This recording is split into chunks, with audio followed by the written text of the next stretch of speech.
Hi అండి. Welcome to my channel. నేనైతే చూపిస్తుంది సాలార్జంగ్ మ్యూజియం అండి. మన హైదరాబాద్లో ఉన్నది. మేమైతే అన్ఎక్స్పెక్టెడ్ మా పిల్లలతో అయితే సండే హైదరాబాద్ వచ్చేసాము. అక్కడ చార్మినార్, సాలార్జంగ్ మ్యూజియం అయితే చూసేసామండి. దానికి ఒక రోజంతా పట్టింది. ఇదైతే యాక్చువల్గా అన్ఎక్స్పెక్టెడ్ ట్రిప్ అండి. బట్ ఒక చిన్న వర్క్ మా హస్బెండ్కి హైదరాబాద్లో ఉందంటే మేము కూడా ఆయనతో పాటు వెళ్ళిపోయాము. మార్నింగ్ 8కి బయలుదేరితే వెళ్ళేసరికల్లా 11:30, 12 అయిపోయిందండి. చిన్న వర్క్ కంప్లీట్ చేసుకొని 2 ఆ టైంకి మేము మ్యూజియం దగ్గరకు వచ్చేసాము. మా పిల్లలైతే చాలా ఎక్సైటెడ్గా చూసారండి ఇవన్నీ.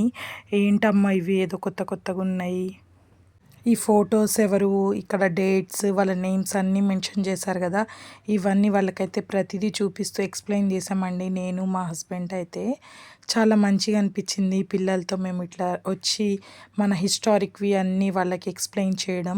వాళ్ళు కూడా చాలా ఇంట్రెస్టింగ్గా చూసారండి. ఇప్పుడు నేను చూపించే అన్నీ అసలు భలే డిస్ప్లేలో పెట్టారు. కొన్ని ఇయర్స్ నుంచి ఉంటున్నాయండి ఇవి, కొన్ని ఇయర్స్ నుంచి మెయింటైన్ చేస్తూ వస్తున్నారు. చూడండి ఎంత నీట్గా భలే ఉన్నాయి. వాళ్ళ యూనిఫామ్స్, ఆర్మీ డ్రెస్సెస్, ఫైటింగ్ చేసినవి చాలా చాలా బాగున్నాయండి. ఇంకా 5 ఫ్లోర్స్ వరకు ఉన్నాయండి అవి మనం చూసేటివి. మా పిల్లలైతే ఈ డ్రెస్సెస్ని చూసి అమ్మ ఇంత హైఫైగా ఉండేవాళ్ళు అప్పుడు అంటే, అవును అసలు ఆ ఇల్లు మొత్తం ఆ ప్యాలెస్ కూడా ఎంత బాగుందో, ఎంత చాలా గట్టి కట్టారు. ఈ బెడ్స్ అయితే పందిరి మంచం అంటారు కదా యాక్చువల్గా దాన్ని, అసలు భలే బాగుందండి. మొత్తం చిన్న చిన్నగా డిజైన్ చేసి ఉన్నాయి.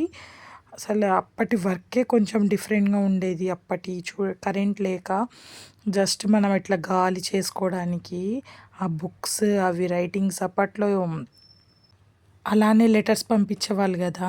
అసలు ఇవన్నీ ఎంత బాగున్నాయి. మా పిల్లలైతే చాలా హ్యాపీగా చూసారు. ఇవన్నీ వాళ్ళకి వచ్చిన మెడల్స్ అండి.